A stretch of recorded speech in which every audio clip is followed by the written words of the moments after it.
we're going to talk about freedom from all kinds of stuff until we culminate on the Sunday before the 4th, which is the 3rd. On that Sunday, we're going to celebrate being free in this country. We're going to celebrate what that means for us spiritually, as well as what that means like physically in a real tangible, real world sense. So this Sunday, we're going to talk about the freedom from offense. It's easy to walk around offended today. And you know what? And full disclosure, the Lord has been preaching this to me for months now. It has been a message straight to me because I get offended. I don't get like mad, crazy offended wanting to rip people's hair out, but I'll see a post or I'll see a mention that I know is targeted directly at me, and I'll look at Nathan and say something ugly and snarky, and I'll let it take up space in my head for a few days, right? I mull over it. I remember it. I think about it. I stew in it. And the Lord's always like, not your place, let it go. You know, you're living in offense. So when I say this isn't me pointing at you saying, I've seen you do this, or I know I'm not trying to step on toes. This literally came after me and is still coming after me because I ain't perfect either. But we all get caught up in offense. We all get caught up in the mess of this world, especially in the world of social media. Facebook posts, one of the biggest Facebook posts that offends me is when they talk about Jesus. When they say things like, if you don't share this post, you're not acknowledging Jesus in front of your friends. I want to smack that person. I don't care if I love them with every fiber of my being or if they're a stranger. I want to smack them. I'm like, stop talking for Jesus. Jesus never, that's not how this works. And it drives me crazy when they make posts about what Jesus would approve or what he wouldn't approve. I'm like, shut up, you don't know. Stop talking for Jesus. He's done all the talking he needs to do. He doesn't need your mouthpiece on it too. You know, so I get caught up in Jesus attitude posts. And then, of course, on Facebook, we all have personal attacks. And that's either true, real people who are, you know, singling you out, as well as vague posts where they don't really let you know exactly what's going on, but you know there's some drama, so you start reading through the comments to try to figure out what it is. That's what I do. Or perceived personal attacks. I've been accused more than once of making a Facebook post about somebody and that person being offended, and it wasn't about them at all. They just took it to be about them. I can't change that. I can't undo that. I don't make vague posts. If I'm making a Facebook post about you, you're going to know it because either I'm going to name you in it, or you and I will have discussed it before I post it. We will have had a conversation, and there'll be words of wisdom either shared from you to me or me to you, and I'll think that's good for everybody, and I'll post it, and you'll know that's coming from when she and I were talking 10 minutes ago. You know, you'll know that it's about, I don't just do vague whatever. If I have something to say to you, I'm going to say it to you. And if it's not worth saying to you, then it's not worth saying at all. In my mind, that's how I was raised. That's how I believe. That's what I tell my kids. If it's not worth saying it to their face, it's not worth saying it to anybody else or on Facebook. It's just not worth it. So when people see a post that wasn't about them and get offended, I'm like, you know me. If I'm going to offend you, I'll do it face to face. I don't need Facebook to do that. I've done messages where people get offended and they've gotten mad at me. And again, I'm not singling anybody out. I'm just giving what I'm getting, right? And so we get on Facebook and we have deliberate personal attacks because people do. We got keyboard warriors like crazy nowadays. We have vague posts and we have comment sections, and there's just so much of a concept, an ideology, I guess, in the world of it. If I'm offended, then you have to be offended. If I'm offended, then I have to offend you, or I have to get all my friends to join me and make me feel validated in my offense. Instead of pulling me out of it, they're going to validate me in it, and we're all going to get offended together, and then mob attack, however it looks. We're the same way with messages. Whether you use, forgive me, Snapchat, Instagram, Twitter, I am the instant messenger part of Facebook, a text message, we're the same way. There's a lot of things we'll say in a text we won't say to somebody's face. There's a lot of things we get from people and we think, where is this coming from? I was just with her. She never acted like this or said this at all, because it's not done face to face. It's done by people who aren't brave enough face to face. And if you're not brave enough to do it face to face, you don't need to be texting it either. If it matters to you enough, you'll be brave enough to approach it. And the worst thing about it is, especially on social media or messages, it's the wrong time and it's the wrong place to get offended, because so much is lost without body language. So much is lost without tone of voice. So much is lost without context of a conversation that was held before. You know, you might reference it in a conversation face to face, but it's too much to type, so you won't reference it when you're typing. So it gets lost. Too much is just completely misconstrued just from a lack of what we pick up biologically as people when we converse. We lose that in a text. We lose that in written word. We go to high school for years to learn creative writing to try to figure out how to express body language in words, because words don't do that for you, and you try to get your point across. And because of all of that, and we have the news breathing down our necks, and we have the news who I think more today than ever before is by no means impartial. I think depending on what station you turn on as to what news story you're going to get, they're all going to cover a story, but you're not going to get the same one for many of them. And the same is true with newspapers, and the same is true as wherever you get your news and events, from fallen sports figures and icons who get caught in slander and get caught in scams. And I mean, every time we turn around, somebody's offended about something, and we're getting offended about something. Romans 5:20 comes along to say, the law came along to multiply the offense. But where sin multiplied, grace multiplied even more. In a world full of offense, grace should reign. That bird just flew into the window. Did y'all hear it? In a world where there's full of offense, grace should be reigning supreme. And it's not, because as Christians, we're getting too offended about stuff. I have friends who I've spoken to in real life. I'm a little bit picky on Facebook. If we've never had a conversation in person, you're not a friend of mine on Facebook. If I haven't ever spoken to you and you send me a friend request, I'm gonna deny it. If I don't know you, I ain't gonna friend you. And that's not meanness, that's just me with security and the way the crazy world is today. And so when I say I have friends on Facebook, I mean literal, I have friends. I have people I know, people I've discussed with, that I'm friends with that don't believe like I believe. They don't believe that God is the great I am. They're not Christians. They don't follow the tenet. That's fine. They can believe whatever they want. The good Lord gave us all choice. Who am I to take that away or assume I know what's best for people? There's a path and a journey for them, and them and God will figure it out. I believe as long as I'm faithful, God is faithful, and He don't give up on nobody. So I don't care. You can believe what you want, and I truly believe that my life and that the way I love and the way I treat you hopefully will draw you into Jesus, because you're going to see that's the difference. That's why I'm that way.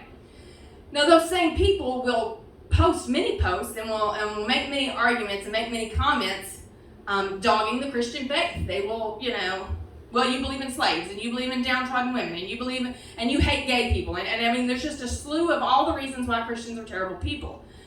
All three of those things that they like to bring up are not true about us and what we believe at Living Grace.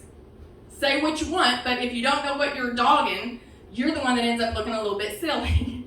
But it has been true about Christians as a group. Traditionally, that's been true. And so when the world is on top of us, you hate and you don't love and you're not Jesus, and it's your fault I don't love Jesus, and you don't represent Jesus, and you're money hungry, and I think the latest I've been told is I am illogical and I'm brainwashed because I was raised in church. So when all of those things come after us, we want to get offended, and I did get offended. And as Christians, we want to lash out and say, okay, I haven't attacked what you believe or what you don't believe, whatever the case may be. I haven't questioned what you believe or why you believe that. I haven't put you down for believing or not believing. So why is it okay to attack me? Because I haven't done that to you. Why is it okay to bring it up? And so we get offended and begin to think, to lash out. When in those moments, grace is supposed to be multiplied even more. In those moments when I'm called illogical, that's not supposed to faze me. When I'm called brainwashed, that's not supposed to faze me.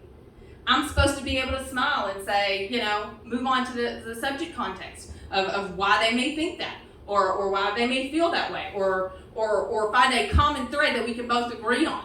Somewhere where there can be a light of Jesus instead of offense reigning in that relationship. Grace should be multiplied even more.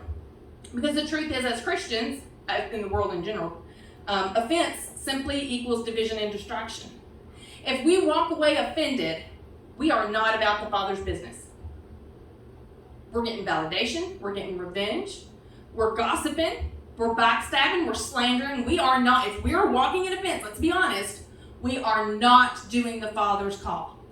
We are not witnessing to those people. We are not ministering to those people. We are not being an example to the people around us of how to handle it when somebody's trying to be offensive. Somebody can be offensive and me not take offense. They need to see me not take offense, but they don't. It distracts us from what we're really supposed to be doing here, and it divides us. It creates this division and this fence and this deep chasm that we can't cross, that we can't mend, that we can't unite over, that we can't come into together. And that's why offense is so powerful. When we get offended, we are giving away the Godhead. Because me being offended means whatever it is you have said now means more to me than what God said. If I'm offended, whatever you said to me means more to me than what God said. Because the truth is, if what God said meant more, I couldn't be offended by what you said. If you say I'm brainwashed, but God says I'm hopelessly devoted, that can't offend me because I'm hopelessly devoted. I believe God.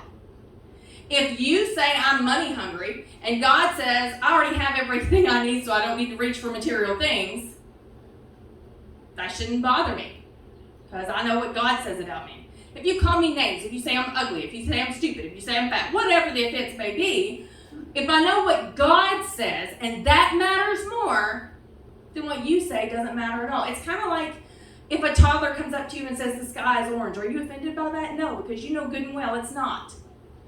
So if Christians believe in the holy authority of God and He has that in their life, if somebody says something contrary to that, we should treat it like we would a toddler and think, that's completely ridiculous because I know that's not the case. But we don't. We get offended because we replace what they think with what God says. And we become in real danger of being divided from God and giving away the Godhead and His authority in our lives. Offense as a Christian is a warning indicator. This is an awesome time for you to take stock. If I'm offended by something somebody says, because let's be honest, we're not offended by everything. There's only certain things that trigger us. For whatever reason. I mean, what offends me is not going to be what offends Leslie, and what offends Leslie is not going to be what offends Nathan. We're wired different. So if you're triggered, offended by something, before lashing out, before responding, before stewing in it, like I tend to do, that's a warning indicator. That's a dashboard light saying, check it out. You need to look at something. Why are you triggered by that? If you're offended, especially as a Christian, that's a you problem, not a them problem. If you're able to walk around in offense, divided, distracted, replacing their thoughts with God's thoughts with their thoughts, there's your indicator light.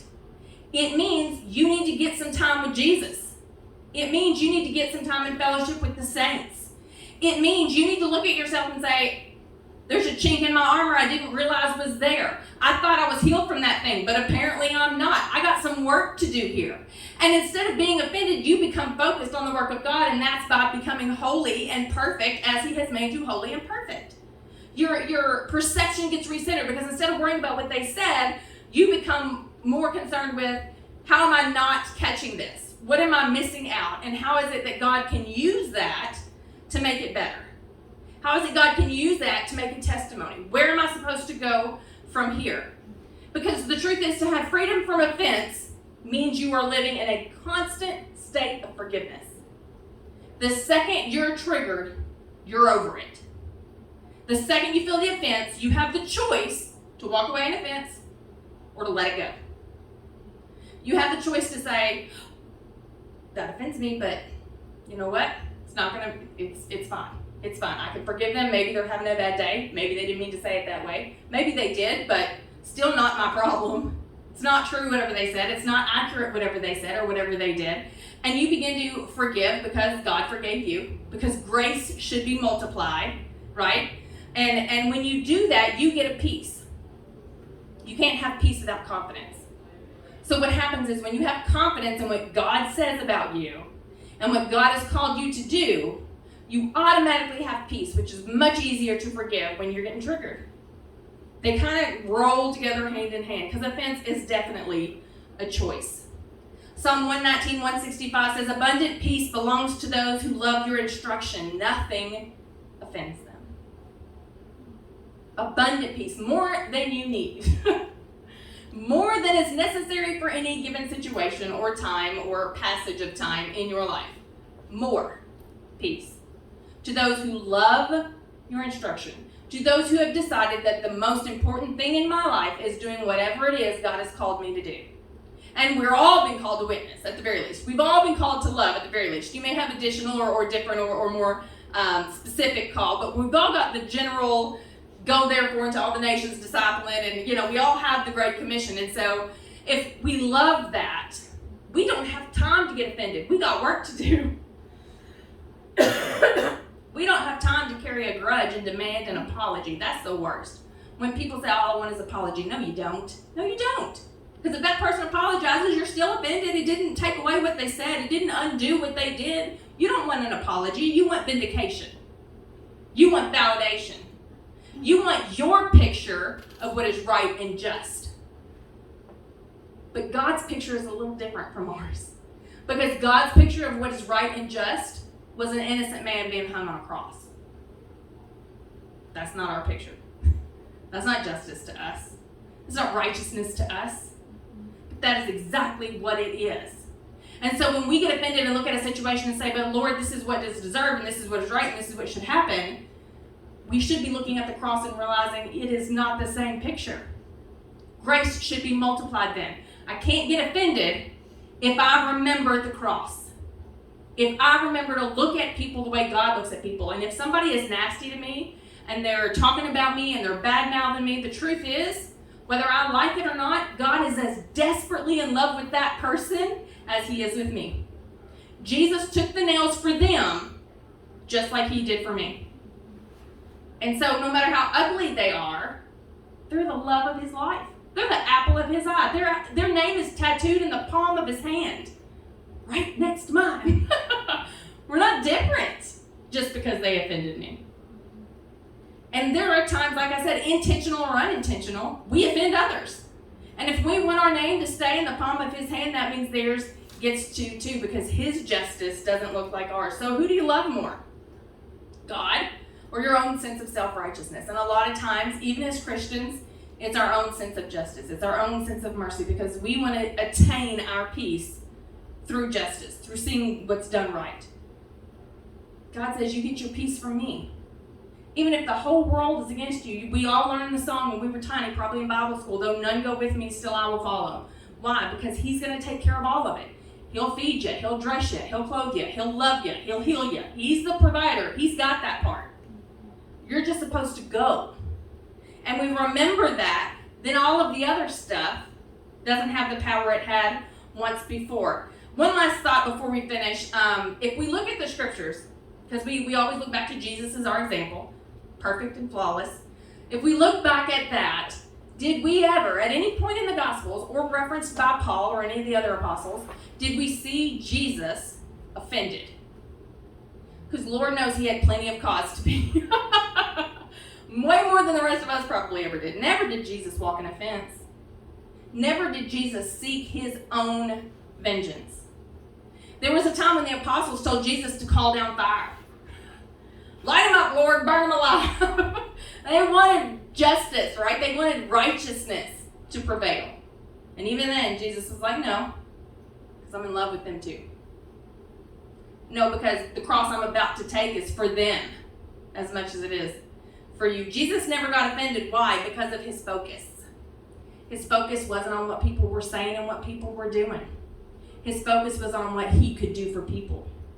His purpose for people. God's plan for people, for humanity. He knew humanity was flawed and wicked and tore up. He knew it. That's why he had to come. We're supposed to be telling humanity about that. We're supposed to be telling the wicked, you've been saved, you just don't know it yet.